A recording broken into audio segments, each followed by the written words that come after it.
On ne sait pas à quel point, à un moment, on est résilient ou on est borné. Je pense que la frontière peut être assez mince. Il y a des entrepreneurs qui créent des fusées et atteignent les 1 million de chiffre d'affaires en quelques mois seulement. Et puis, il y a des entrepreneurs qui pivotent, qui galèrent jusqu'à trouver le product market fit. C'est le cas de Choose, qui a été créé en 2016. Comment rester motivé et meilleur que jamais? Presque 10 ans après, c'est ce qu'on va voir avec Timothée. Choose, c'est une application mobile qui permet de mettre en avant les plus belles marques lifestyle au monde. Notre marché cœur, c'est la France et on a lancé les États-Unis avec un bureau à New York. On adresse toutes les marques et toutes les typologies de produits qu'on pourrait voir dans une maison ou dans un appartement. Donc on présente aussi bien de la mode que du prêt-à-porter, que des cosmétiques, que de la décoration. Ça a pris beaucoup de temps parce qu'on a commencé à travailler dessus en 2016 et je dirais que c'est à partir de septembre 2020 où on a senti qu'il y avait vraiment un product market fit. Notre toute première idée, c'était de créer une app d'études de marché parce que lors de mon stage de fin d'études dans une entreprise de luxe qui faisait des paires de chaussures à plusieurs milliers d'euros, ma dernière mission, c'était d'enlever des embauchoirs pour que des chaussures aillent se faire broyer. Et toutes ces chaussures-là étaient jaunes. Et du coup, je m'étais dit, dans ces boîtes de luxe, ils font pas d'études de marché. Et du coup, il faudrait créer une app pour faire des études de marché. Et l'idée était assez loufoque, mais je pense qu'on avait tellement envie de créer une entreprise avec mes associés. Après, on a voulu créer un peu un Pinterest-like, mais plus d'objets et de produits. Parce qu'on trouvait que Pinterest était intéressant pour les inspirations, mais pas forcément pour les objets. Et voilà, et après, on a créé Choose, la version telle qu'elle existe aujourd'hui.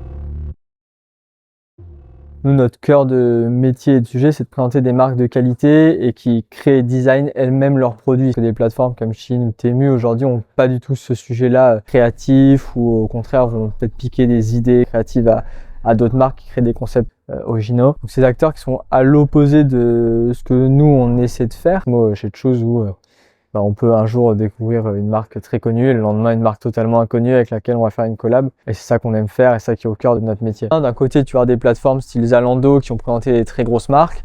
Et d'un autre côté, tu vas avoir du Etsy qui va présenter vraiment des handmakers.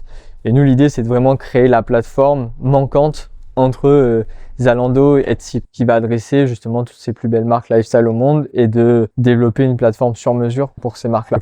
Je doute tous les jours.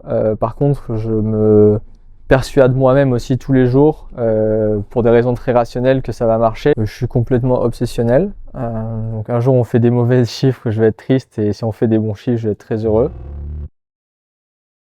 Nous, c'est aussi pour ça qu'on a décidé, tu vois, d'intégrer toute la chaîne de valeur au sein de Choose, donc la tech, le produit, la data. On n'utilise aucun produit sur étagère, qui était un pari complètement fou initialement, mais en fait qui nous permet aussi aujourd'hui d'accompagner énormément de marques, quel que soit leur stack. Et je dis souvent, nous, notre rôle, c'est d'être capable de présenter les meilleures marques lifestyle au monde, quel que soit leur setup. Donc qu'elles soient incapables d'envoyer les produits individuellement, il faut qu'on soit capable de proposer une solution logistique à ces marques. Qu'elles soient sur Shopify, il faut que ce soit plug and play.